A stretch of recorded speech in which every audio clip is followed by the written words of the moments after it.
Hello, everyone. I just want to let you know that we're going to give another minute or two for folks to arrive, and then we will begin.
Hello, everyone, and welcome to this webinar that will help those of you who are preparing for CASA, or Congregational Assessment, Support, and Advancements, New and Renewing Spiritual Communities grant. Our intent with the webinars is to put as much information out there as possible so as anyone applying has access to the same kind of information and has some of an idea of what we're looking for and how to help get it ready in a communal way rather than one-on-one conversations as folk are going about the way. Before we begin, I just want to introduce myself. My name is Reverend Dr. Chris Davies. I am the Program Manager for Congregational Assessment, Support, and Advancement. Additionally, here with me, there is Roberto Ochoa, who is working with us. We want to say hello. Yeah? So. Can you hear me? It's a pleasure being with everyone today. I'm sure that I'm really excited about the webinar to help folks with the grant applications. And if you have reached out for any, with any specific questions about it or to CASA for any of this, it's likely that the person you've talked to has been Jennifer White, who is our program assistant. Hi, everyone. It's great to see you. I can't wait to get all your messages. While we're in here, there is a group chat. I will be taking all of your information, your questions in your group chat. I will let you know if it's going to be coming up or if we need to address it right then and there, okay? Awesome. And finally, joining us and leading our webinar on SMART goals and budgeting and everything, there is Reverend Jason Hubbard, who is a church planter, an entrepreneur, one who studies spiritual communities inside and outside the institution, and a volunteer extraordinaire who has been alongside this process as we've tried to engage it. His attentiveness to equity and intent as we've shifted the grant process in evaluation and beyond has been absolutely incredible. So he's been a joy to work with, and he's going to help us today by leading this webinar. You want to say hi? Hey, everybody. I'm going to let Chris take it for a little bit, and then I'll jump back in here in just a minute. All right. So welcome. I just want to say a few things about the grants themselves. This may be familiar to you if you have already joined or watched the first webinar. And if you're joining us after the fact for the second webinar, you'll get this in a different way as well. So the grants themselves are available to faith communities affiliated with the United Church of Christ. As you are pulling them together, your conference should be familiar with your ministry or project. How your ministry or project is, who you are, what you're doing the first time that they're hearing from you. Even if it is for a reference, schedule some time with them so that they know what you're up to and how it is making a difference in your community. The applicant must be a member in discernment or UCC minister in good standing. Otherwise, if you are not, a UCC accountability structure must be described and agreed upon through the local conference or committee on ministry.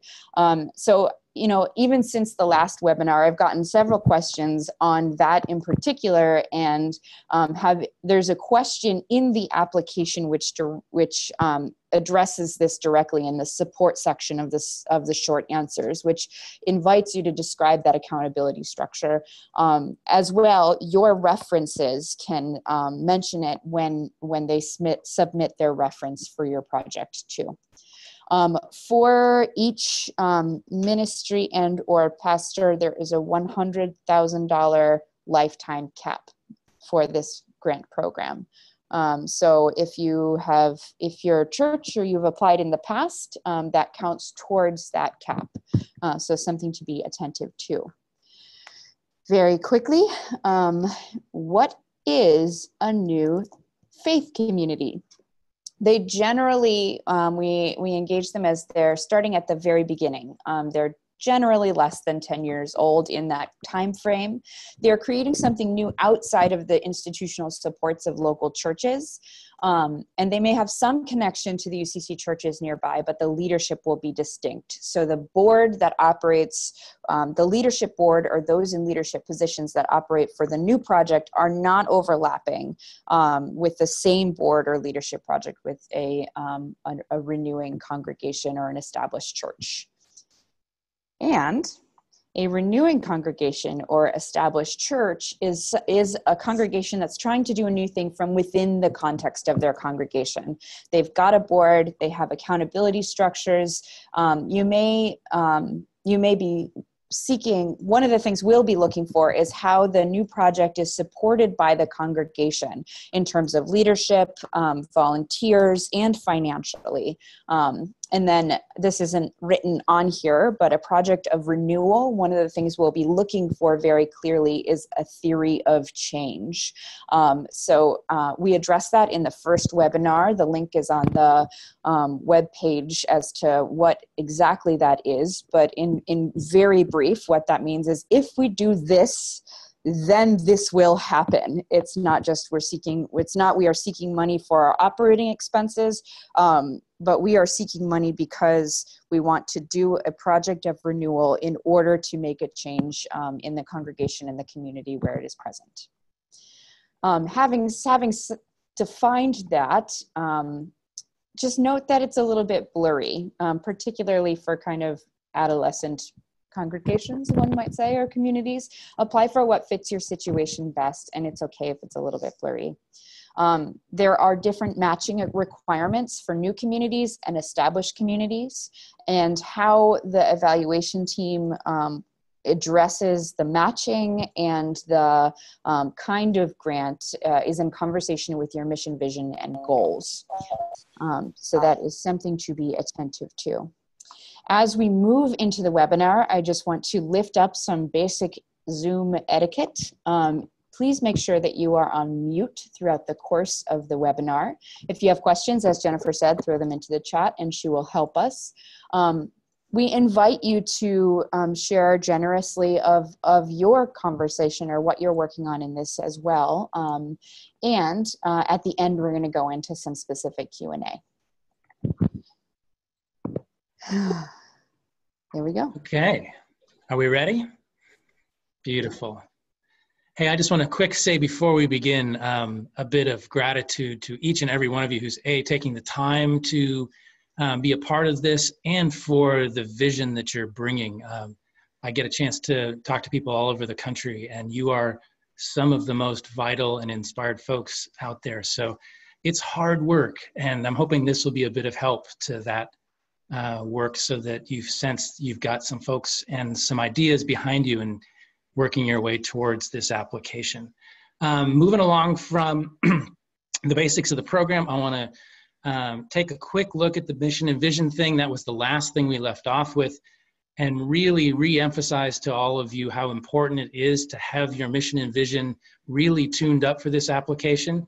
One of the things we notice right away when an application is looked at, if the mission and vision look really not clear, concise, it's going to be tough to do that. By mission, I'm going to focus you towards more of a why question, towards purpose. This is the thing that the idea you are moving forward is trying to make its purpose in the world, a gospel, if you will. This is one I've thrown up here, which is from a community I've done some work with.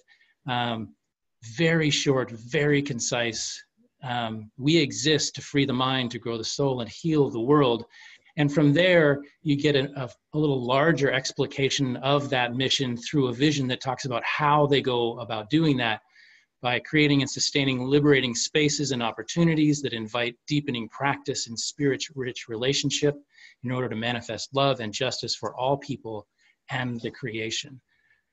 If as a reviewer read that, that is so well tuned up that it would be very, very clear as to whether or not that's operating in the rest of the plan. And that's what I want to commend you to. A couple of resources you might want to consider with folks that often reference in trying to really get these tuned up. Simon Sinek's work, not only this book, but all of his work is really outstanding. And then Robert Greenleaf's seminal work on servant leadership. There are more resources than you could ever want to use online. So I really encourage you to those two about keeping the servant conversation alive as a part of mission and vision. From there, I want to walk you through this thing that you're going to find in the application called SMART goals. You may have worked with them before. I've tried to tune them up for the communities that I work with, particularly as they approach the church, and particularly new and renewing things, which is where almost all of my work is involved. Let's begin with the S of SMART in specific. And by specific, I'm wanting to encourage you to brevity and clarity and a conciseness in a descriptive sentence. I've read some SMART goals that begin with a paragraph or two and then eventually tell us what it is the goal is. Another place to really focus on brevity here in this descriptive sentence. We're going to kind of work from an example here about this so that you can see more clearly how we might build brevity, clarity, and conciseness into a SMART goal. The biggest key is to just constantly try to avoid ambiguity. And so here's an example, and we're going to follow this through the whole of the webinar. You might find the beginning place with, hey, we'd like to help people with mental health services. And that's a fine enough goal, but it really doesn't provide the kind of clarity necessary to press its way through an entire application. So if we upgraded that a bit and provided a lot more of specificity, you can see that by adding specifically what kind of mental health services, psychological services, they've then named it as a ministry, which I think is key. It really does help in that way. And it's in partnership. So again, more clarity, and with who specifically in partnership. And then who is it for, keeping that servant language involved, in this case, the Latinx community, and particularly the youth of that community, and a specific geography. So you can see pretty easily how you can check your own SMART goals for a kind of specificity and clarity that gets to the heart of the matter pretty quickly. Beyond specifics, you want to move towards the measurable, or the M of SMART. And by measurable, we're really just talking quantity and quality. So again, as you're developing these goals, which will themselves try to move your mission and vision forward with the help of your budget. I'm going to keep referring to how these are all related. If we poke at this particular example and clarifying this goal by adding measurement things, if we just add how many folks we think we're talking quantity. There are lots of different quantity measures you can add. This is just a prompt to suggest that a how many question or a how much question might be of value. And this is a really interesting conversation that's happening in the church writ large about the metrics, or what it is that we measure. Traditionally, it has been how many people are present and what is the size of your budget.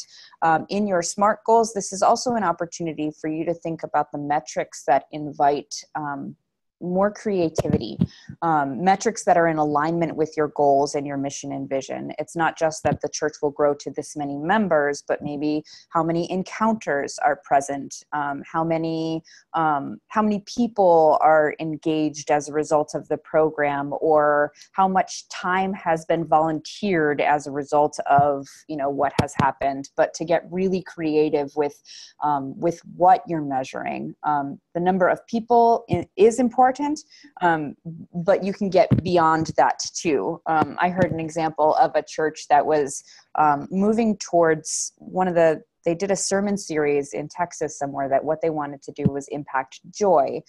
So what they decided to measure was how many parties are our members having?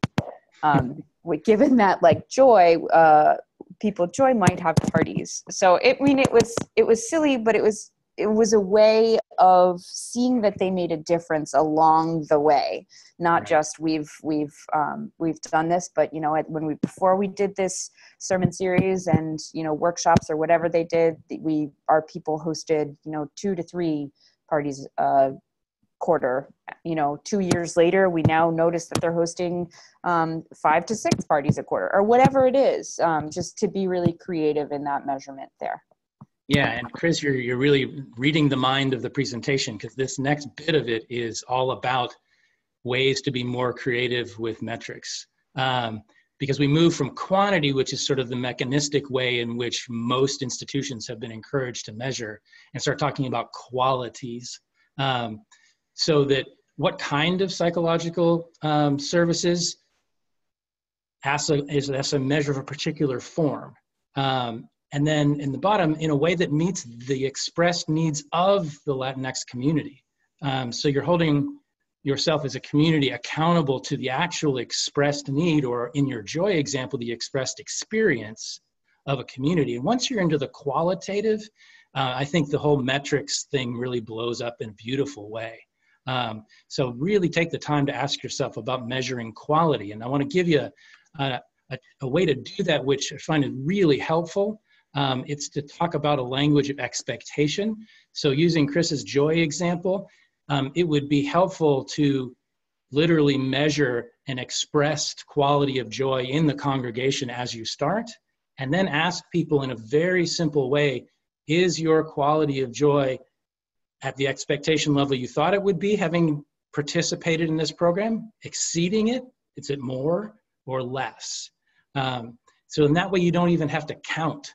We've really left the counting of even parties, let's say.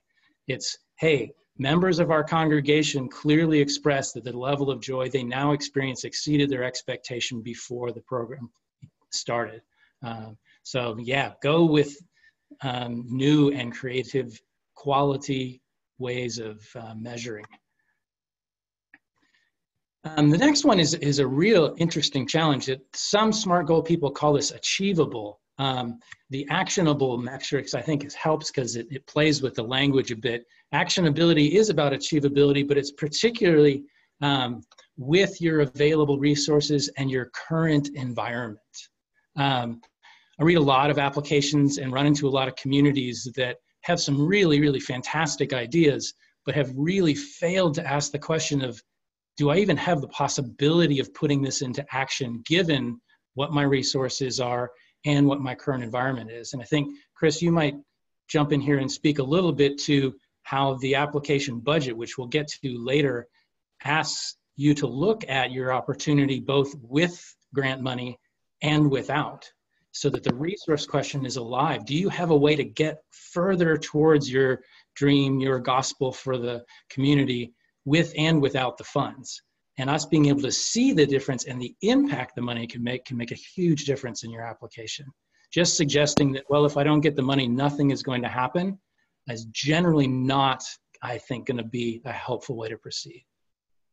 Yep, the folks, the people, the way the denomination wants to help steward our resources is so that they can help amplify impact that's already present. We want to know that there's something happening that can be scaled up or scaled bigger in some capacity as a result of what happens. So the budget, which you will see shortly, has sections for both. If you get the grant, this is what it looks like. If you don't get the grant, this is what it looks like. The work is beyond the money, though. And as I have said in other webinars,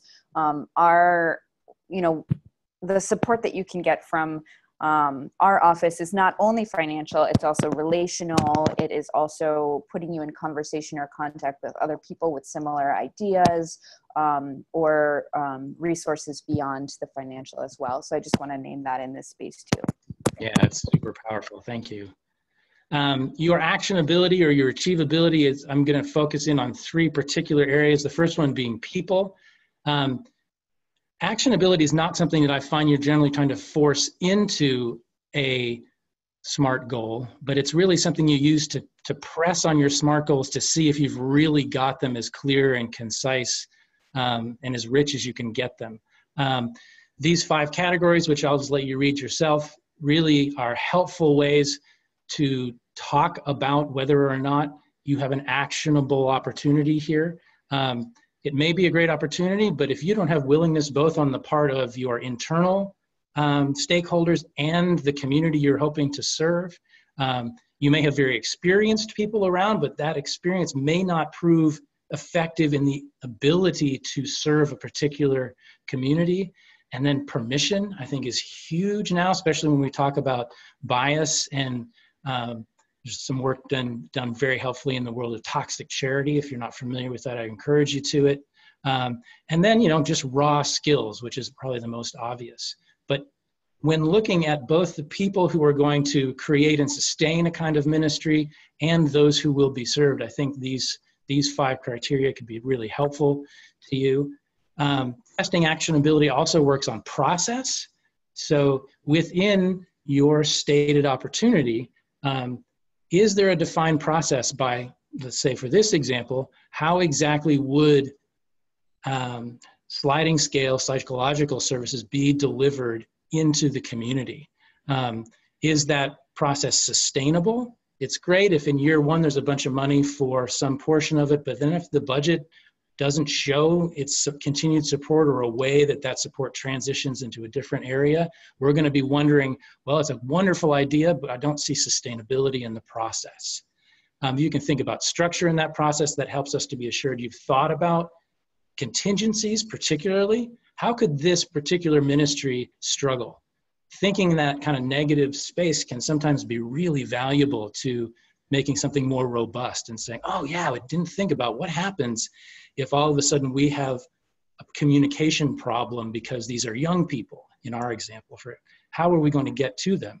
Or if the folks who are willing to deliver these services say, well, I'm only available at 1 in the afternoon. Well, these kids are all in school. So pressing on those kind of concerns, and then especially safe church stuff in the safety department. UCC's got some great stuff for that. Really encourage you to include, not so much in the language of your SMART goal. Remember, we're not trying to make the SMART goal longer here. We're just trying to test if in fact we've thought our way through it. There'll be plenty of supporting details that aren't showing up in the actual stated concise goal. And then finally, testing for actionability with your resources. Some of this seems obvious. Do we have the money? Is there space and time and materials? One that's often not thought of is, have you thought about what kind of agreements are going to be required to pull this off? You may be working with local government institutions. Again, a great idea without agreement from all the parties involved is going to be problematic. And that's where I want to focus you on this little piece here called the malleability environment. I don't have anything to put up for you, but the MIT Center has done some great work on SMART goals and talking about whether or not the environment you're trying to offer your ministry into is actually flexible enough to handle what you're offering. And can being aware of how flexible, malleable your environment is help to make sure that your goal is honed at a level that can actually be effective in that environment rather than overwhelming it or underwhelming it for that matter. And then finally, budget is the last one here. And it's the place where I get a little bit excited. It's kind of weird, but yeah, I used to be an accountant, so. And before you hop into that, I just want to lift up 2 places in the application where some of this is going to be seen in terms of actionability. The first is one of the questions is along the lines of how much of what you want to do is a single leader's idea and how much of it is owned by the community as a whole. So that question is a way of kind of demonstrating the actionability in terms of the people resources that are present. Secondly, I think there's another question towards the end along the lines of who are the community partners that you're working with? And that would be a way to highlight some of the agreements that you've made and the people that are similarly invested in your ministry, your project, your new community. Yeah, wonderful. Okay, we're halfway through. I do want to lift up sort of at this point too, if you're finding that if we're moving too fast or too slow, feel free to communicate that to Jennifer as well. And Jennifer, feel free to hop in here because I want to make sure that, you know, in the PowerPoint world, I don't like to sit and just read at you. But we're going to get to a Q&A at the end here, which I think will be super valuable. But I want to push through a bunch of these that might stir some questions. So let's move on to relevance. Relevancy is the place where you ask questions about relationship. Relationship to all the parties involved in that SMART goal, and particularly not just those external who you might imagine serving, but also asking this question about pressing back through the mission and vision. Is this goal essential to that? And out of that, is it also essential to those who are served? So you're looking both inward and outward for relevancy and asking those folks, both internally and externally to your ministry, does this pass your own relevancy test beyond, you know, convenience or, yeah, sure, we'd like that. No, this really is a sort of gospel level, powerful idea you've got going on here. Ways to test that can involve criticalness. And you see that this is a mission critical step as a goal to realizing the mission and vision. If it's not really critical, it may be that you're not thinking big enough. Sometimes in these situations, these goals need to actually be a little bigger before they really stir people to give of themselves in the ways that are certainly going to be necessary to get a community to take on powerful goals, especially in a volunteer environment. And then orderness, which is sort of a fun little play on the idea that do you have the order of operations within your goals set up so that you've got the cart before the horse? Sometimes we see applications that so much want to get to an end that they've left out truly mission critical relational questions and goals that would need to be met before you could ever even consider that particular SMART goal. So you'll be asked for, I think, is it 3, Chris, SMART goals? Yeah, make sure you're taking a look at the order of your goals and how they relate to each other in terms of helping that overall ministry and mission happen. And so you just then test against relevance. With this particular example we have here again, can we press this back? And if we just go right back and look at it, if we press this back through mission and vision, does this idea of a ministry to a Latino community meet the test of our mission and vision? Can we press even more helpfully into it by constantly going back in that direction and asking the mission and vision to inform all of the categories, but particularly relevance? And the last of the SMART goals is timely, and I really want to think of time in a rich sense. A lot of times time feels like we're running out and there is never enough, but in this way I want to encourage you through your goals to think richly in terms of time, in terms of the responsiveness of time. How can you use time to inform the kind of boundaries that would be necessary? Meaning, how much time could we give this? In impacting your SMART goals, asking the pastoral leader of a community or the leader of a particular ministry project, where is the boundary at which this stops being helpful to the overall ministry, I think is really worth doing. And in the same way of being responsive to those who are in it and asking time to inform the goal, there's this idea of being responsible time. And that's where we need to ask this really sort of bias-oriented question or equity-oriented question of whose time matters in this ministry. And if we're paying attention to whose time matters, sometimes goals will shift fairly significantly. And people will say, boy, I'd love it, but there's no way I'm going to give that much time, even if you're going to give it to me for free. So that can be real helpful in that regard. And if we go back and use time to further clarify this little example we're building on, the obvious example is to put a time for the completion of this idea. By the fall of 2019, we'll have created this first goal within a larger ministry. But what I want to invite you to do really is look at the part of time that I experience in my consulting work, which is usually not thought of and probably the most critical in success, which is how are you going to respond to time's passing with this SMART goal? And are you going to very intentionally, as a part of that goal, have a practice of review, of what's known as pivoting, or concluding and deciding that, hey, this did not turn out the way we thought it might, and it's really not worth our time and resources to continue, and we're going to move on to a different goal, not even just change some of the parameters as a pivot might suggest. And then again, asking to whom you will be a servant to submit yourself to in these kind of review times. Who's going to do the reviewing? Who decides on what changes might be made to the ministry? And knowing those up front as a part of a plan with a SMART goal is a way more powerful way to proceed. And if we can read any of that into the way in which you're describing your ministry, my sense is your application is going to be tremendously stronger. By looking more than at just end times, but in process time and how you might pivot. If you're interested in pivot resources, this is the classic modern work on lean startups for entrepreneurs. This is gold for anybody who's doing new church work. I couldn't recommend it more highly. Got a smile out of Chris on that one. Yeah. One of the things I'm thinking about too, as you're saying this, in terms of planning review, are all the tools of assessment that we have available to help. One of the things, I think I mentioned it at the last webinar, but I will again, is at ucc.org/bethechurch. There is a strategic planning guide for congregations written mostly by Christina Lazardi-Hajbi, which is a brilliant engagement with the logic model, which helps teaches strategic assessment along the way with some of the things we've been talking about, but also how to think carefully about the time of your ministry and the goals you have at the end towards, whatever end is at the top.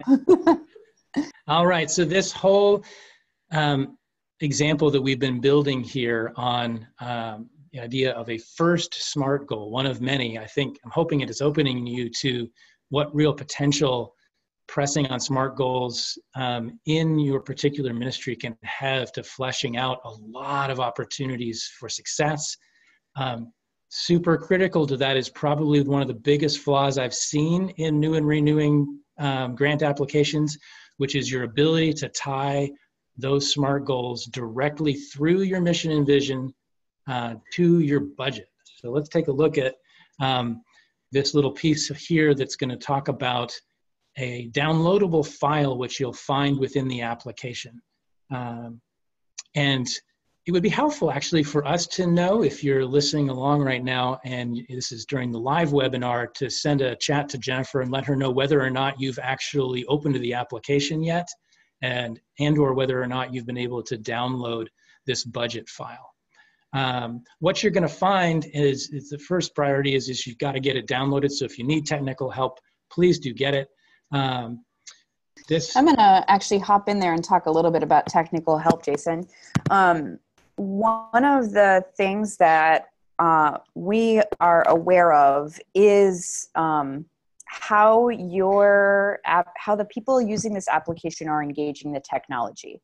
So, which is a way of saying if you are struggling with an Excel spreadsheet, to whom do you reach for help? You know, are you reaching first out to us on this end, or are there people in your local community that might be there and that are able to help with some of those things? And that's a way of seeing how each applicant, each ministry, each community are using the tools that are around them in the same way.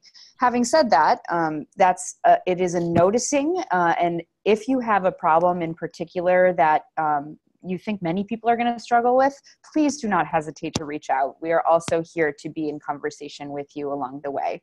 So thank you. Yeah. All right. Thank you, Chris. I'm probably going to say it too many times, but please, please, please read the instructions. The file that you'll download is an Excel file. It's not complicated, and we have gone to the trouble of making sure that we have locked areas so that you won't accidentally erase things. So we've made it as safe as possible. But down here, you can see my cursor on the shared screen here, you'll see 3 tabs.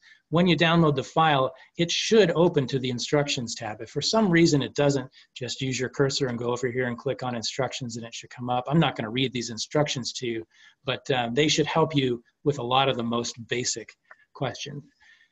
After that, I would really encourage you, before you start trying to translate your ministry's budget into this particular form, to take a look at this example here. This example is not tied to the SMART goal example that I'm offering, so we won't be looking for specific connections, but I do want you to see that in each of these areas, the person has gone about adding more columns as are necessary in here and identifying according to the very clear instructions whether or not their incomes are pending or received, whether or not things are been already promised or not. And you'll notice 2 different sections over here in the top: your budget with the grant and your budget without the grant. All of that preceded by a 2018 budget for this year, which would identify what, if anything, has been going on in this current year, imagining that you will then provide what's called pro forma or imagined prospective budgets for the 3 following years, 2019, 20, and 21, then as well without the grant. And one of the things that you can see here is that this grant shows that, in fact, if a 0 is placed in the CASA section over here, there are still other monies coming in from the community, and there's still monies being spent down here in the expenses section. But it does show that, like say in this case, there's no possibility of moving towards more than very limited leadership here, and thus a number of the programs that would be identified here are not going to happen. However, it will be helpful for you to show us in here that this ministry is intended to have an impact, although significantly less, in the particular ways in which you can afford, even if you don't get the grant. And I love that in this example, leadership salary and benefits are one of the expenses. It is absolutely okay to use this grant towards salary and the impact that individual people devoting this amount of time on the project will have. Make that. I would encourage you to make that clear, that, you know, this is a salary and here are the programs that are attached, not just where, you know, having someone in the building or out the building, as the case may be, but it is okay to use it for that. Right. And so what I would expect to be happening down here in these spaces that haven't been filled in yet would be some direct connection to the materials, the resources, the other kinds of application fees and things that might be necessary for the particular SMART goals that you're going to be pursuing. And that we can watch through your budget that if in fact you don't get the grant, some or maybe most of those particular goals are not going to be attainable without the grant. So there's not a real need to spend a lot of narrative time with that. We can watch that happen by how your budget talks to us. And it should be clear through the budget that your SMART goals are showing up there in a way that we'll be able to pick up on. It's one of the significant downsides is of an application that appears to have very little connection between expenses and ministries. There are zero cost ministries, but boy, there aren't very many of them. And that may just be in leadership time. I'm seeing some fairly creative work here too. Every one of you is going to struggle with, well, this doesn't quite fit my particular church's example. And that's where you've got to go to Chris's wisdom on blurriness. You've just got to go with it and do the very best you can to get your numbers into a form that will help to tell this story of pressing a mission and a vision through some SMART goals and the rest of your applications so that we can see that the numbers have at least some correlation to where you're hoping the ministry is going to go. And in terms of the expense section, when you're leaving notes, those notes should be very, very brief. And they are actually length limited, so they are going to be brief. Great. Yeah, that'll be frustrating for some of you, but it's the line. It's going to have to be really brief. And then obviously, once you've taken a peek there, it's time to do your own thing. And there's even instructions right here in each section about where to click and how to add rows. And if not, find a teenager. They know how to help with all of this kind of stuff. So that is basically the tour through SMART goals and informed by a vision and a budget, and watching and needing them to really tie together. And I think what I'm hoping we're going to do here is to open it up for Jennifer to let us know what questions might have come through. And if hasn't been any so far, how indeed this is the time, because yeah, it's free right now. Yeah, this is the time, folks. Right now, I don't have any direct questions in the chat bar, so feel free to unmute yourself, speak up, or raise your hand.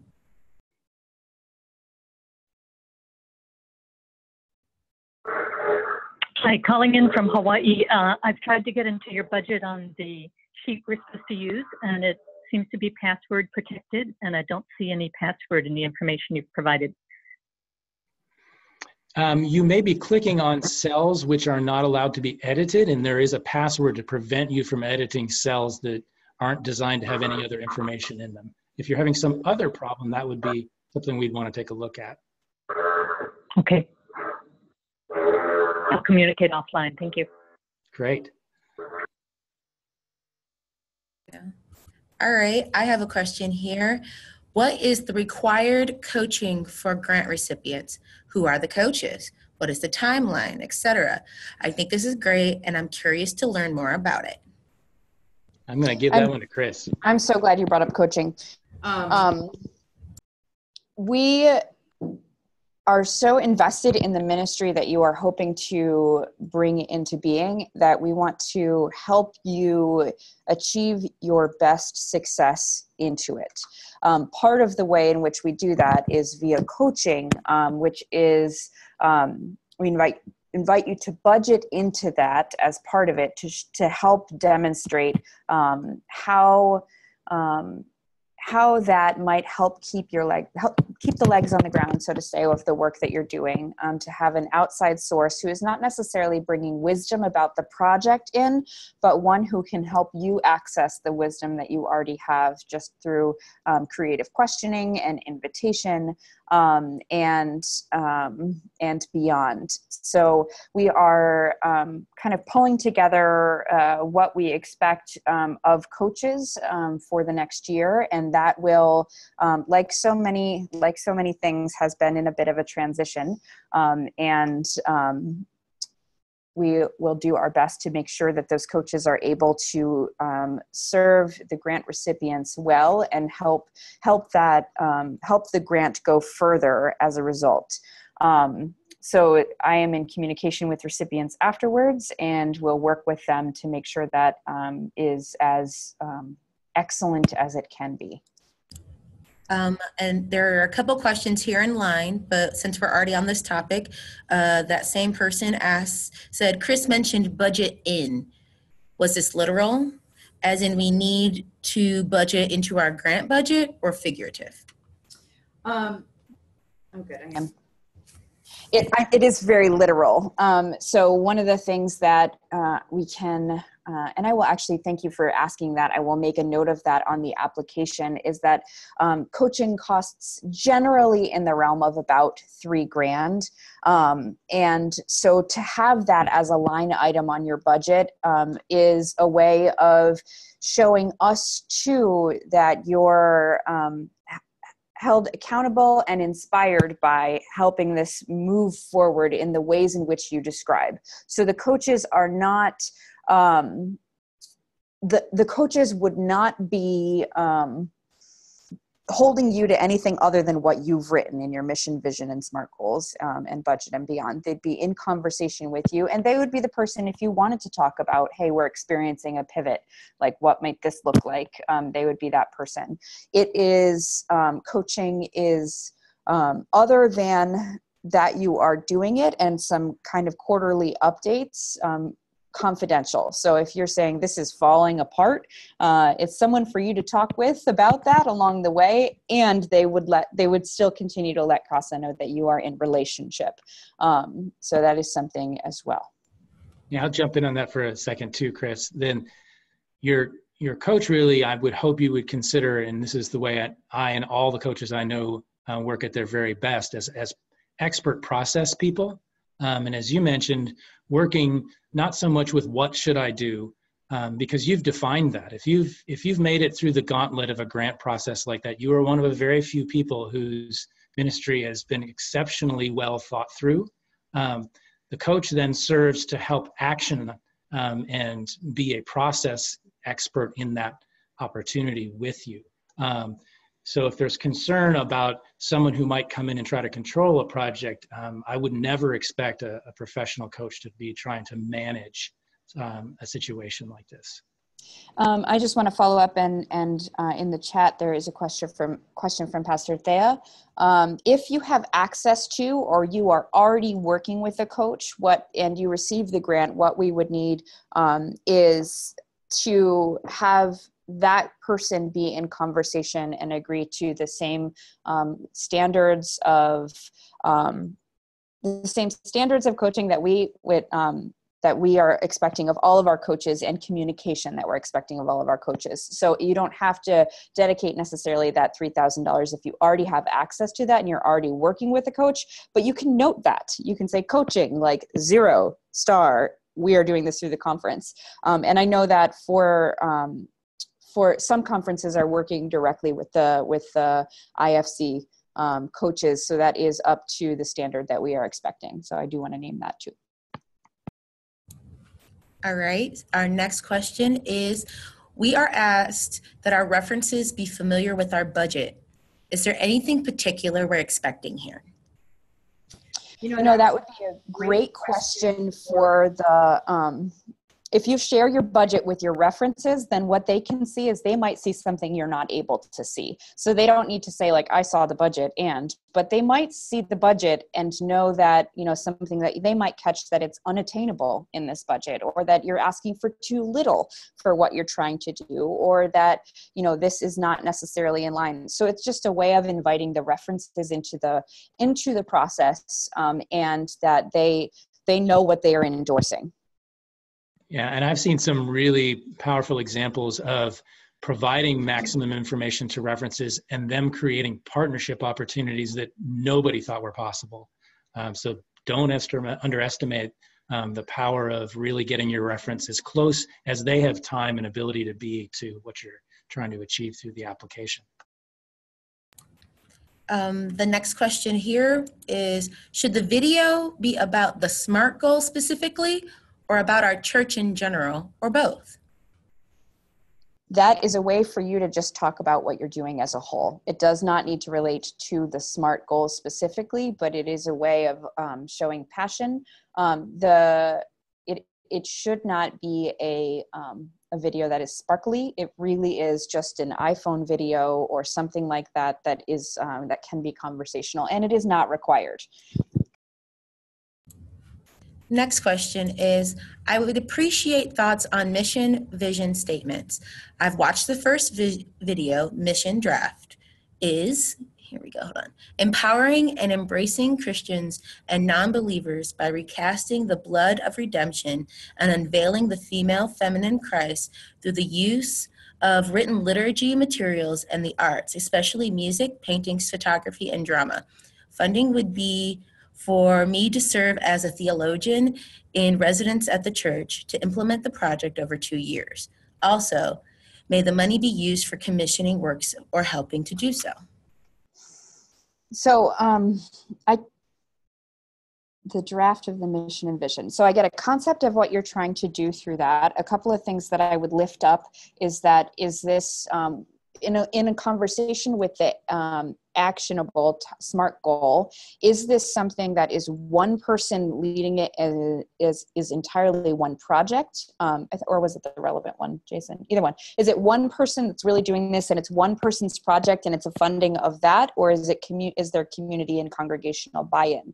Similarly, what's the theory of change there? So if this happens, then how is the congregation renewed? If it's housed in a congregation for that purpose. So being very, very clear in the application about that is something that we would be looking for. The money being used for commissioning works to help do so. When you say works, I think what you mean is art to be displayed. That's a gray area. You'd need a super, super strong theory of change for that too. So Jason, you want to hop in there? Yeah, I would just observe that that feels almost visionary in its scope, in that you're covering a lot of territory. Each of many of those, I could probably see a half dozen or more significant SMART goals derived from that statement. So in that way, I think, Chris, you hit it well in that looking at its actionability in specific terms, I think that language feels visionary. It's too long to be a mission, but it's also would appear to me, at least on its surface, covering so much territory that it would be difficult to bring in the measurability aspects of it. You'd be measuring so many things simultaneously that it would be difficult to really get focus. So I think you're going in a great direction there. But my guess is that you could break pieces of that out and create a number of SMART opportunities within that. So, and then a question really from the same person about the requirements for references. There are two different paths your references can go down. One path is a conference minister or associate conference minister. This is for an independent pastor being hired by a UCC church. So an ACM or a conference minister as a reference, and someone that would be impacted by the program. The other path is the UCC like the UCC church that you are partnering with, somebody impacted by the program, and one more, which is slipping my brain at this moment, but it is outlined within the application. So if you have a chance to go in there and really look at that, that can help. As an independent pastor being hired by a UCC church, the accountability structure will be crucial here. So make sure that I would really recommend you are in conversation with the Committee on Ministry and your conference for this.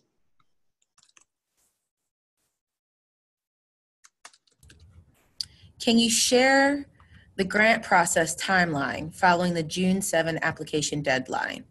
Example, review period, notification period, funds disbursement period. Well, our application is September 7th, and that may be a relief to many of you. I'm going to give you kind of a brief timeline on that, and then that's something that we can add in on that website, ucc.org/grow-your-church, which we can throw up in the chat box as well, next week probably, but like a brief overview with these dates might move around-ish, is that the application deadline is September 7th. The review team is engaging the applications until about mid-October. People are notified before the end of October. I think that's about that for last year. November is an opportunity to sign covenants, accept the grant, get in whatever information we need for distribution, and then the grant period is either for a year, if it is a non-matched grant from the entire calendar year of 2019, or it is a year and a half if it is a matched grant, to give you a little bit more time to get that in.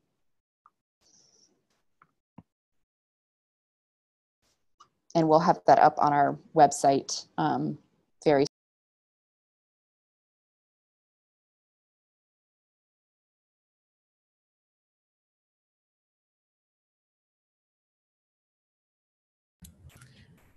For projects that are about renewing an established congregation, would the congregation's pastor be a reference? No. The congregation's pastor should be deeply involved in the application process. That church is applying. It is attached to the spiritual leader to some degree. We're in process about that. That pastor should be deeply involved in the process of applying, and the reference would be outside of the congregation that it will benefit.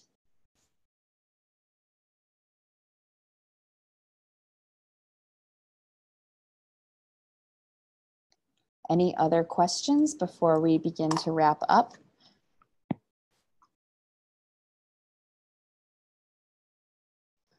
Wonderful. So, sorry, could I ask one question? Yep, absolutely. Can you hear me? I'm the one that asked the very long question about mission and vision on the arts with what we're trying to do. And we're actually I would be a theologian in residence for the church. So my project at Emory is kind of what we're using as a basis to then start this program for the community, which is a very creative, it's a creative church and a creative community neighborhood that surrounds it. So the question, I know it's a broad topic area, but in terms of narrowing it down, when you talked about process and pivoting, is there a way that 2 or 3 things could be sort of put in the main application so that we could pivot in a way, like one of the things we're thinking of is doing a passion play that would do a different way of doing blood and incorporate the feminine. But if something, 3 months down the road tells us we can't get that commissioned or that's just not going to work for this community, could a pivot be to then do an art piece on that or to do photo work on that or something like that? How much could we put in as options at this point, I guess? It can go either way. For a case like that, I'm thinking what would need to be really, really clear is how that congregation is supporting the theologian in residence. So it's not you as an individual applying for a grant, but how is the congregation applying for the grant, and how that will impact the community, the theory of change there. If the theory of change is that art is transformation, that happens this, and then what? So just to be really, really intentional about that. To some degree, there will be some pivots, right? Especially that's in some ways that's inevitable. What we're hoping is that the way we've helped think through SMART goals is a way of testing that before it begins. So if your application would show the research that you did about this, if it is for the specific passion play, the research that you did about the community, and you know, I think one of the questions in there is who else around here is doing that and how is it successful. But just like that should be in there too. But if it's a deep shift, then for those awarded the grant, I would encourage them to be in conversation with me about it afterwards. If you're like, we were going to do this and now it's not working. Some communities have received grants, have pivoted so far off that they have chosen to return the money in alignment with their own ethical understandings and beyond. Can I hop in for a second, Chris? Yeah. If you can still see the shared screen here, I want to just push back on something real quick. What you're describing as a pivot should be a change to the what question of your ministry. Well, we're going to do a particular piece of commissioned art, but now we've decided that a passion play would better realize, given additional information, both the mission and the vision of this ministry. What my hope would be as an application reader is that those things aren't going to pivot. The mission and the vision that you're applying for are the things that are going to be realized. The what of it, the particular form of art that might be chosen, I would encourage you not to try to add a lot of options for upfront, thinking you need to try to predict. I would encourage any young ministry to be very, very nimble on the sort of details of exactly what we're going to do to realize our mission and vision, but that it would be really clear that you don't pivot on mission and vision without a level of ethical discernment such as Chris described. I see something popping up in the chat there about the non-articulated hopes and goals for funders and looking at grant applications. In funding the grant applications, we're funding based on the vision, mission, and purpose of the United Church of Christ. The values that were articulated by the grant, the innovation team that started to engage this conversation last March before we did the first round, and how each application has impact in the local community. If you want to see some examples of what has come before, they are available at ucc.org/what's new. That will really explicitly talk through the process up through the last round of applicants. If you receive a grant, you are eligible for up to $100,000, but you also have to reapply each session in order to receive it. There will be some of the money that we have will go back towards those who are reapplying as they demonstrate how the impact of the grant has begun. But it is a conversation back and forth. I have another question here. It says, regarding a theory of change that links creative arts and spiritual and social change, can you suggest a resource or suggest resources? Excuse me. I'm going to encourage you to, I don't have specific resources in mind for this, Jason might. The first thing I would point you back to is the webinar that we did last session for just kind of basic. And also there's a lot out there if you Google that, particularly in conversation with startup or across the system, this kind of language, across the church planting or spiritual community beginning entrepreneur-esque languaging is fairly new in any denomination. So we are kind of, the United Church of Christ is on the cutting edge of making space for this. And I'm going to let Jason hop in and talk about that. Do you want me to speak particularly to how the UCC is dealing with theory of change or arts, or? Just in terms of kind of theory of change resources, if you know them offhand, and then based on, I have a vision of how folk are doing this in the cross-denominational lines. And I think you do too. my experience has been that we are creating more space and inviting more possibility in a way that other denominations are in conversation with us about how to do this. I would poke around at Harvard's How We Gather initiative. I think, and that's probably the broadest place where you might glean just by doing a Google search for How We Gather. They've got a great downloadable PDF resource that'll poke you in a lot of directions that are using theory of change in different contexts, and you might be able to map those onto what you're doing. I'm not aware of a specific resource that's currently working in arts in particular and theory of change, though. But those folks are really at the leading edge of the conversation, so I'd go there first. Another question here about reapplication. The section in the application asking us to describe the impact. Yep, the way to do that is we've allowed you to upload a document that really kind of does that in a narrative form. So there's some flexibility in how you do that there. Anything else we should do as a church that is reapplying? If you come up with any questions or things that don't sit right, because we are in the process, Ryan, of shifting this, reach out. If you're having questions as a reapplying church, it's likely that other reapplying ministries are having the same question. So I would just encourage communication. And I would say too, to take a look at your previous application and see if what you've learned, if you've been able to be a part of the last 2 webinars, really have you seen that application in a different light? If you're not seeing that you'd change anything, then that's a different place to be standing than, oh, what I've gleaned here is X and Y, and that will then provide evidence that you're seeing new opportunity. In terms of previous applications, because this process has gone through an evolution over the past few years, if you applied last year, I can help you get a PDF copy if you don't have it. Smarter Select does allow us to do that, so email. If you applied before that, it's a little bit more complicated, so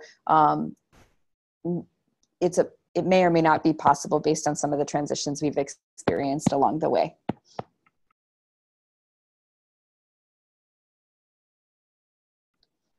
All right, seeing and hearing no more questions, I just want to leave with a lot of gratitude for you and the work that you are doing.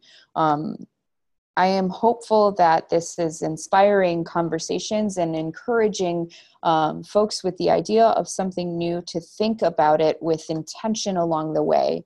That regardless of whether the grants are actualized in your context, know that you are supported. We can put you in relationship with other people doing similar things, and that setting up your thought process along this way will be helpful in any context, or anything else that you have, wisdom you have access to along the way.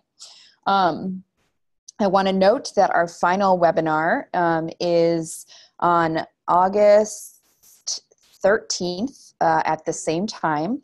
And that webinar is going to be more conversational. We'll do just kind of brief conversation, do some FAQ in terms of questions that have come up across both of these webinars and that I'm getting along the way. And that I encourage you, if you have questions, to come to that webinar.